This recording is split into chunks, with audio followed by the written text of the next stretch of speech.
Am 25. Oktober 2025 findet jetzt der nächste Fantasy-Ball statt, bei dem ich mit dabei sein darf. Und was darf bei einem Fantasy-Ball auf gar keinen Fall fehlen? Richtig, das Ballkleid bzw. das fantasievolle Abendoutfit. Hi, ich bin Millicent Feyer, Cosplay- und Fantasy-Künstlerin mit einer Vorliebe für kreative Bastelprojekte. Und heute nehme ich dich mit, wie ich aus diesem Kleid ein Ballkleid kreieren werde, inklusive Kopfschmuck und Schmuck, was man so auf einem Ball tragen könnte. Da es bei dem Fantasy-Ball von Chronicles of the Dancing Realm, ich krieg's noch hin irgendwann, den Namen auszusprechen, es 3 verschiedene Orden gibt, würde ich mich in den Orden Edenia einstufen. Das ist ein Orden, der sehr naturverbunden ist. Das ist der Orden, der als Hüter der Elemente bekannt ist und diese wilde, unabhängige Kraft der Natur verkörpert oder im Allgemeinen mit Mutter Erde in Verbindung steht. Und daran fällt halt auch vieles, was ich so mache, beziehungsweise was ich an meinem Stand auf dem Fantasy-Ball dann verkaufen werde. Ich werde nämlich unter anderem naturinspirierte Krönchen machen, Pilzschmuck, Anstecker und auch meinen handgemachten Makramee-Schmuck mit Halbedelsteinperlen. Noch gibt es vereinzelt Tickets zu kaufen, die VIP-Tickets sind allerdings schon ausverkauft. Den Link zu der Webseite und den Tickets findet ihr dann in der Videobeschreibung hier unten und mit dem Code Millicent10 könnt ihr sogar 10% auf das Ticket sparen. Und wenn du Fantasiewelten genauso wie ich wirklich liebst oder auch Bücher-Fantasiewelten oder auf Events gehst, Fantasy-Events, Cosplay, Lab-Events, sehr, sehr gerne magst, dann ist es wirklich eine große Empfehlung, diesen Fantasy-Ball zu besuchen. Denn schon alleine diese Location, die historische Stadthalle Wuppertal, ist ein wahnsinnig tolles Ambiente, dieser Ballsaal. Es ist einfach magisch. Ich war schon einmal dort, dieses Jahr im Frühjahr. Und es war wirklich traumhaft schön mit dem ganzen Programm, den Lichtern, der Show. Es ist ein unglaubliches Spektakel, was dann da aufgefahren wird, auch mit exklusiven Künstlern, die extra dafür gebucht wurden. Also absolut empfehlenswert. Geht dahin, gönnt euch das. Es ist wirklich absolut toll. Ein Fantasy-Traum. Aber zurück zum Ballkleid. So, das ist jetzt das Kleid. Es ist ein bisschen zu groß, ein bisschen zu, naja gut, es hat halt hier diesen Gummizug in der Mitte. Aber es hat doch genügend Stoff, dass man wirklich ein richtig schönes Ballkleid draus machen kann, denke ich. Und was mir halt auch gefällt, sind diese Blumenmusterspitze. Deswegen habe ich mir dafür extra noch 3 Meter von dieser Blumenspitze dazu gekauft, sodass das dann theoretisch so als Rock über das Grüne halt drüber gemacht werden kann. So. Dieses Oberteil hier oben soll halt wie so eine Art Bustier dann sein. Also dieser Abschnitt soll dann halt hier hochgezogen werden. So ein Bustier bis zur Taille ungefähr, so habe ich mir das zumindest vorgestellt. Also ich habe hier auch nochmal so eine Skizze gemacht. Genau, das dann halt über den grünen Stoff allgemein auch nochmal diese schwarze Spitze drüber, die ich halt dann noch dazu gekauft habe. Dieses ganze Stück hier wird dann für das obere Teil benutzt, für das Bustier und dann diesen Rückenteil. Und der Rock wird einmal komplett, so der Plan, abgeschnitten und auch als Rock so weiterhin genutzt. Ich finde es ganz schön, wenn das nicht auf dem Boden schleift und deswegen noch so ein bisschen Platz unten bleibt. Aber ich denke, dass hier unten dieses Spitzenteil werde ich sogar dran lassen und einfach diese Spitze einfach oben drüber fallen lassen. So, ungefähr. So stelle ich mir das vor. Für das Oberteil habe ich hier so ein ausgedrucktes Bustier. Das ist eine komplette Anleitung. Die habe ich mal von Etsy gekauft und habe tatsächlich auch schon mal, wieder vor Jahren, dieses ganze Schnittmuster auch schon ausgeschnitten. Und daran kommen aber noch die Ärmel. Und da habe ich auch wieder so ein Etsy-Schnittmuster. Und ich habe mir gedacht, so ein Flatterärmel wäre ganz süß. Und das habe ich auch schon ausgeschnitten. Das sieht nämlich einmal so aus. Also es ist wirklich nur so ein Halbkreis, was man dann ausschneidet. Und dann ist dann so ein Gruffel. Ja, also als erstes legen wir los.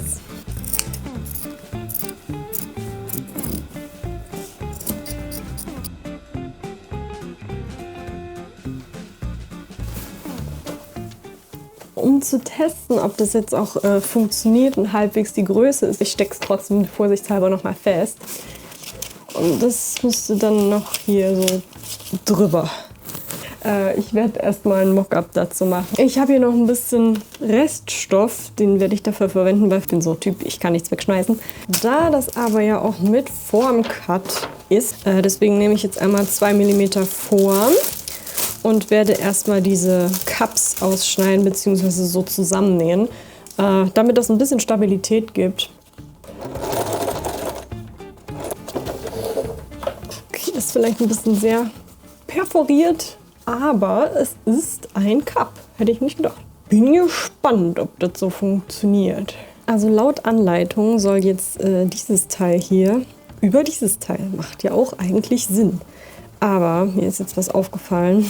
Und zwar, wenn ich das hier so auch parallel drüber lege, da ist irgendwie Luft dazwischen. Muss man da ein bisschen aufpassen, denke ich. Nähen ist nicht einfach. Ich versuche es einfach weiter. Das ist eindeutig zu klein. Hinten, genau wie bei der Puppe. Wir haben jetzt 2 Möglichkeiten. Entweder ich drucke mir jetzt nochmal ein Bustier aus, der größer ist. Oder Nummer 2, ich suche mir aus meinen zahlreichen Schnittmustern nochmal ein anderes Oberteil aus, sodass man, naja, nicht halt diese schöne Bustierform hat, aber immerhin was anderes, was dann vielleicht sogar auch passt. An dieser Stelle ist mir das Mikrofon ausgegangen, aber ich bin nicht ganz so zufrieden mit der zweiten Variante, muss ich sagen. Es ist mir irgendwie viel zu groß und tatsächlich auch zu hoch geschlossen. Deswegen werde ich jetzt in einem dritten Versuch nochmal eine größere Bustier-Variante ausdrucken und dann nochmal extra Träger hinzufügen, in meiner eigenen Variation sozusagen. Am nächsten Tag habe ich dann das neue Schnittmuster aus Papier ausgeschnitten und tatsächlich mit Klebeband diesmal einmal zusammengeklebt und nicht nur an die Puppe rangesteckt. Und im gleichen Zug mir auch noch so einen Träger aus Papier ausgeschnitten und das direkt einmal rangehalten, sodass es jetzt auch wirklich passt. Okay, das hat jetzt funktioniert. Ich habe einmal das Schnittmuster mit größeren Cups gemacht und extra noch solche Ärmel-Schnittmuster hinzugefügt und ausgeschnitten. Das ist hier hinten auch noch mal ein bisschen was hinzugefügt. Das muss dann noch ein bisschen länger, aber das werde ich dann im Nachhinein bei dem richtigen noch machen. Und ja, eigentlich sieht das so ganz nett aus, finde ich. Also das ist ein Ärmel. Die Ärmel kommen dann sozusagen hier einmal ringsherum. Und das kommt meiner Skizze doch schon wesentlich näher. Probehalber habe ich auch schon mal den Rock hier festgesteckt. Ja, passt sehr gut. Wird dann noch ein bisschen geruffelt hier oben. Ich habe es erstmal nur so festgesteckt, aber genau das ist die Länge, die ich auch haben wollte. Also nicht ganz bis zum Boden runter, damit man auch noch ein bisschen Fußfreiheit hat und nichts schleift. Und jetzt können wir tatsächlich starten mit dem richtigen Stoff. Okay, ich habe nochmal die Cups ausgeschnitten aus 2 mm Form und aber extra noch so eine Füllwatte oder Füllmaterial, wie auch immer man das nennt, in der Hoffnung, dass es funktioniert und die Cups dann so reingelegt werden, dass es nicht ganz so ausbeult, sondern dass halt dann ausgefüllt wird. Aber werden wir sehen. Ich habe das ganze Schnittmuster jetzt also nochmal auf den Stoff übertragen und das zweimal. Einmal auf den grünen Außenstoff und einmal auf den Spitzenstoff, der dann über den grünen Stoff gelegt werden soll. Und die werde ich dann einmal mit einem Geradstich schon mal hier drauf befestigen, damit das einmal fest sitzt und dann später nicht mehr verrutscht beim Zusammennehmen. Der erste Cup ist fertig. Also, was heißt fertig? Aber es funktioniert, dass das Innere mit dem Äußeren zusammenpasst. Man muss es aber schon ganz schön ziehen und feststecken, damit diese Kante auch wirklich rund bleibt. Aber ja, so kann man weitermachen.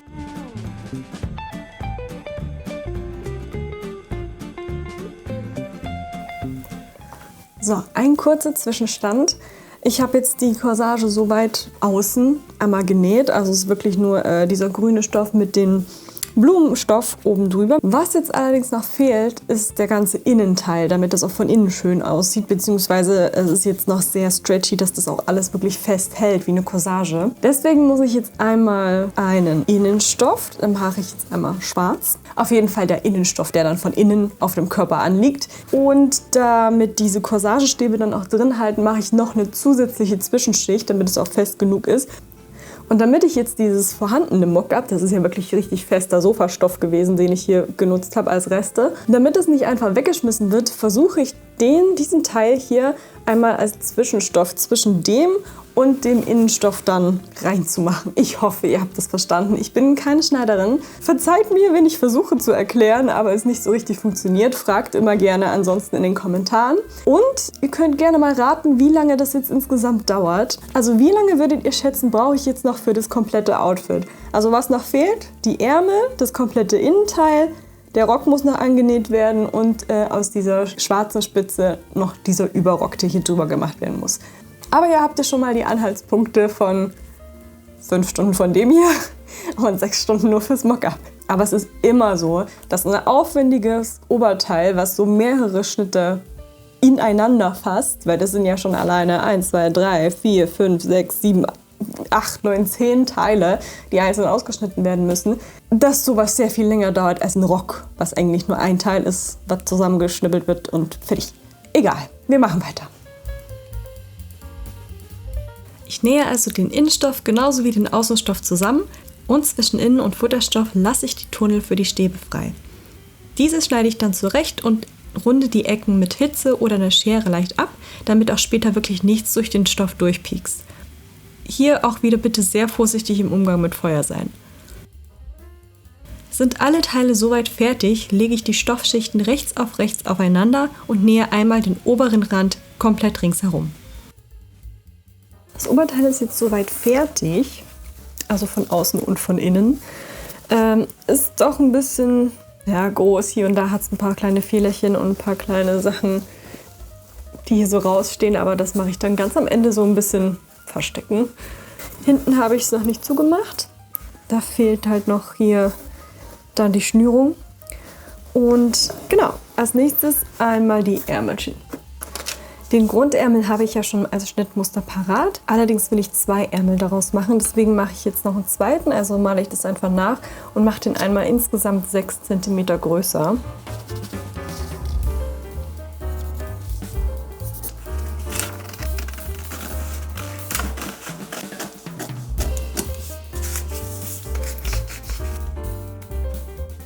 Da ich von diesem Grünstoff jetzt nichts mehr übrig hatte, werden die Ärmel nur aus diesem transparenten Blumenspitze gemacht. Und dafür werde ich dann jeweils 2 von diesen Dingern ausschneiden. Einmal als Innen- und einmal als Außenstoff, damit ich hier außen eine saubere Kante habe. Also dann jeweils 2 für ein Ärmelteil. Also insgesamt 8 Stück. Beide Ärmel sind jetzt rangenäht. Sieht auch sehr schön fluffig aus, muss man sagen. Allerdings stört mir das noch ein kleines bisschen. Ich habe das ein bisschen zu weit runter gemacht. Ich werde aber den hier einfach per Hand so ein bisschen hier rangehen, damit das gleichmäßig hier vorne einfach schön die Achsel verdeckt. Das nächste wird sein, einmal hier dieses Teil zu kürzen, also der Überrock sozusagen. Dann schneide ich einmal hier oben ab und ruffle das dann zusammen und dann schneide ich das Ganze hier oben drauf. So der Plan. Was es am schwierigsten ist, finde ich zumindest immer, ist der Rücken. Ich habe das hier einmal schon mal ein bisschen umgeklappt, aber das muss halt jetzt irgendwie so zusammengeführt werden, beziehungsweise kommt dann hier überall noch Löcher bzw. Ösen rein, damit man da eine Schnürung reinmachen kann. Und für hier den Rock habe ich mich entschieden, Moment, wo ist es? Einmal einen Reißverschluss einzunähen, so ein Stück. Ich bin noch nicht gut im Reißverschluss einnähen, ich habe es sehr lange nicht gemacht, deswegen hoffe ich einfach mal, dass es funktioniert. Und ich habe mir hier so Linien angemalt, dass ich das hier noch ein bisschen abschneiden möchte, sodass dann der Rock halt wirklich schön über die Hüfte halt dann rauskommt und man richtig auf Taille das Kleid ziehen kann. Die Enden am Rücken habe ich erst einmal mit Schrägband versiegelt und danach umgeklappt. Die so entstandenen Tunnel wurden dann nochmal mit Stäben versehen, um die Schnürung noch ein bisschen zu stabilisieren. Den Reißverschluss im Rock habe ich erstmal verkehrt herum auf die Naht genäht und im Anschluss wieder aufgetrennt, um ihn möglichst unsichtbar im Kleid verschwinden zu lassen.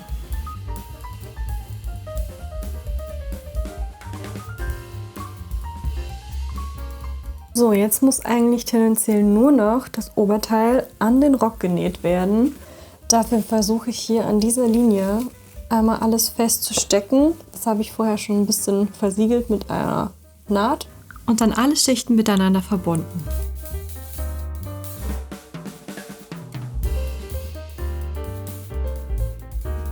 Nach einem kurzen Test, ob alles funktioniert und an der Puppe passt, habe ich dann kleine Macken und Übergänge per Hand mit den übrig gebliebenen Blumen versehen. Nun müssen nur noch die Ösen für die Schnürung in den Rücken und der Rest ist fertig. Dafür habe ich mit Schneiderkreide 12 Markierungen in gleichem Abstand aufgezeichnet und mit einer Lochzange die Löcher vorbereitet und mit einer Ahle die noch ein bisschen verbreitert, damit die 4 mm Ösen auch wirklich gut durchpassen. Am Ende alles festhämmern und das Ganze für die anderen Löcher nochmal wiederholen.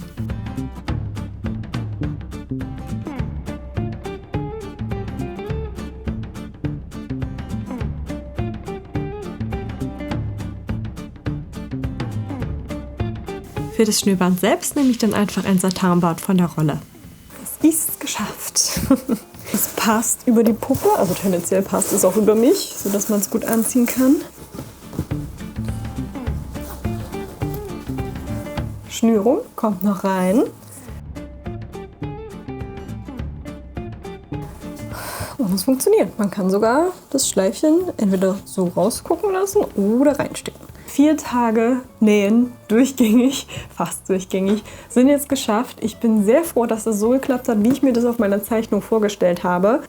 Es fehlt allerdings noch etwas, denn auf einem Ball geht man ja nicht nur im Kleid, sondern hat auch noch ein bisschen Schmuck, Kopfschmuck, Halsschmuck, vielleicht auch noch Ohrschmuck. Und den machen wir jetzt auch noch passend zum Kleid. So, es ist Tag 5. Es ist Samstag, 18 Uhr und wir haben Weltuntergangsstimmung. Also Regen, Sonne, so wie im April, nur halt im Oktober. Ich habe jetzt erstmal alles, was ich an Perlen oder so da habe, ausgebreitet und versuche jetzt einmal aus so einem Rohling hier eine Tiara oder ein Krönchen zu machen.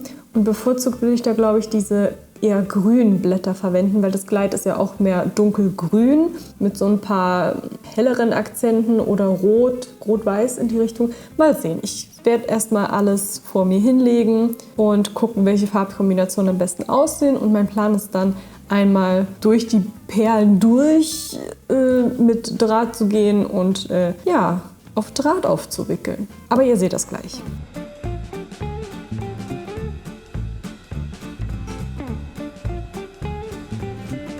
Um die richtige Technik für mich zu finden, habe ich um die 3,5 Stunden gebraucht. Aber wenn man einmal weiß, wie es geht, wird es immer schneller.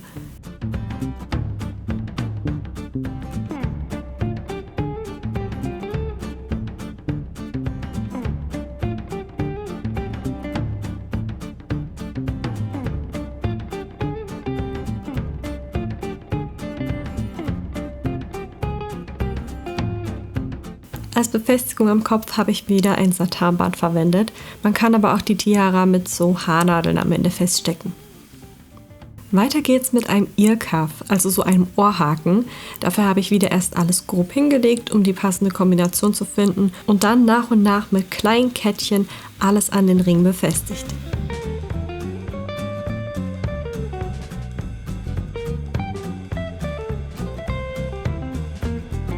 Eine Kette darf natürlich auch nicht fehlen. Dafür habe ich mir ein Makramee-Muster, was ich mir selbst schon mal aufgeschrieben hatte, herausgesucht und in den Farben Grün-Gold geknotet. Auch wenn das Kleid jetzt keine Goldakzente hat, aber ich fand es trotzdem schön. Bis ich soweit war, solche großen Ketten zu knoten, habe ich ca. 9 Monate gebraucht. Man kann nämlich auch sich sehr schnell verknoten.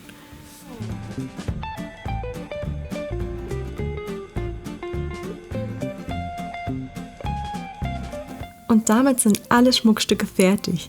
Wer vor dem Ball auch noch so eine Kette möchte, aber passend zum eigenen Kleid, kann gerne auf meiner Website vorbeischauen und sich da so eine Kette Aurelia personalisiert anfertigen lassen. Dafür wie in dem Beispiel einfach die Perlenfarbe in Groß und Klein auswählen und dann die Garnfarbe von 1 bis 12 dann in den Kommentarfeld beim Warenkorb einfach hinschreiben oder hinzufügen. Du kannst aber auch gerne den ganzen Code in den Kommentar hinterlassen, wie zum Beispiel 8D mit Gold. Es ist verbracht. Ich habe jetzt 5 Tage für das Kleid, die Kette, die Tiara und die Earcuffs gebraucht. Was 2 Tage länger ist, als was ich mir vorgenommen hatte, aber das geht mir in letzter Zeit irgendwie immer so, dass ich mehr Zeit brauche als geplant. Bevor ich euch jetzt die Endergebnisse schön präsentiere, mache ich nochmal eine Material- und Arbeitszeitanalyse. Denn man unterschätzt auch selber irgendwie total oft den Wert seiner eigenen Handarbeit. Außerdem gibt es gerade so einen Trend, was ist mein Outfit wert? Den habe ich jetzt schon bei sehr, sehr vielen Künstlern auch im Cosplay-Bereich gesehen und finde das immer total faszinierend. Also, die Materialkosten. Das Kleid, das Grundkleid hatte ich ja schon da gehabt. Zählen wir jetzt einfach mal als 0 Euro. Das war jetzt aber auch nicht das Hochwertigste. Also so um die 25 Euro hat das vielleicht damals gekostet. Aber ich werde es hier jetzt mal als 0 aufschreiben. Dann hatte ich ja extra Stoff gekauft. Und die Materialien für die Kronen, Perlen, dieses ganze Kleinzeug-Gedöns sind insgesamt, glaube ich, auch um die 15 bis 20 Euro. Ich habe das jetzt nicht alles runtergerechnet, weil man ja immer Packungsgrößen kauft. Genau, inklusive Reißverschluss und Satinband für den Rücken. Das waren nochmal 2 Euro. Also habe ich ohne das Grundkleid mit einzuberechnen um die 27 Euro an Materialkosten. Was jetzt voll okay ist. Also das ist ja jetzt wirklich nicht viel. Die Arbeitszeit dagegen war sehr, sehr viel aufwendiger, als ich geplant und gedacht hätte. Insgesamt habe ich für alle Mockups 6 Stunden gebraucht. Für die Corsage selber, also dieses Oberteil, habe ich 13 Stunden gebraucht. Der Rock 3,5 Stunden, das ging relativ fix, aber es war ja schon alles vorhanden. Die Ärmel um die 4 Stunden tatsächlich und nochmal so extra Applikationen, Ausschneiden und Rannähen per Hand waren auch nochmal 2 Stunden. Also komme ich insgesamt auf 28,5 Stunden nur für das Kleid. Wenn man jetzt das Mockup wegrechnet oder weglässt, weil man ein gutes Schnittmuster hat und weiß, das funktioniert und dann muss man kein Mockup machen, dann sind es nur 22,5 Stunden. Für die Kette habe ich ungefähr 1,5 Stunden gebraucht. Ich muss dazu sagen, ich habe aber auch lange nicht mehr dieses Muster geknüpft von der Kette, deswegen habe ich ein bisschen länger gebraucht. Normalerweise brauche ich so ein bisschen mehr als 1 Stunde. Für die Krone um die 3 Stunden. Ich musste sehr viel ausprobieren, weil es halt meine erste war. Und die Earcuffs so um die 45 Minuten. Also insgesamt circa 5 Stunden für den ganzen Schmuck. Also die Gesamtarbeitszeit von Mockups über das Kleid bis zum Schmuck sind insgesamt um die 33,5 Stunden gewesen. Wenn man das jetzt mit einem Stundenlohn von 40 Euro verrechnet, sind wir insgesamt bei 1.367 Euro. Ich meine, what? Ich habe ein Kleid, was im Auftrag von einem Designer mindestens über 1.000 Euro wert ist. Das ist Wahnsinn. Also ich hätte das selbst irgendwie nicht so vermutet, tatsächlich. Aber ganz ehrlich, so bekommt man auch selber mal wieder ein bisschen mehr Gefühl, was Handmade überhaupt bedeutet, vor allem hier in Deutschland. Wenn man jetzt auf Märkte geht, auf Künstlerstände besucht oder auf Mittelalterveranstaltungen geht, dann sieht man halt auch teilweise so eine Lederrüstung für 2.000 Euro und denkt sich, boah, wow. Aber so denkt man halt noch mal richtig drüber nach, wie viel Arbeit und Expertise da wirklich hinterstecken muss, um diesen Preis verlangen zu können. Aber genug geredet, hier ist mein Outfit für den Fantasy Ball am 25.10.2025.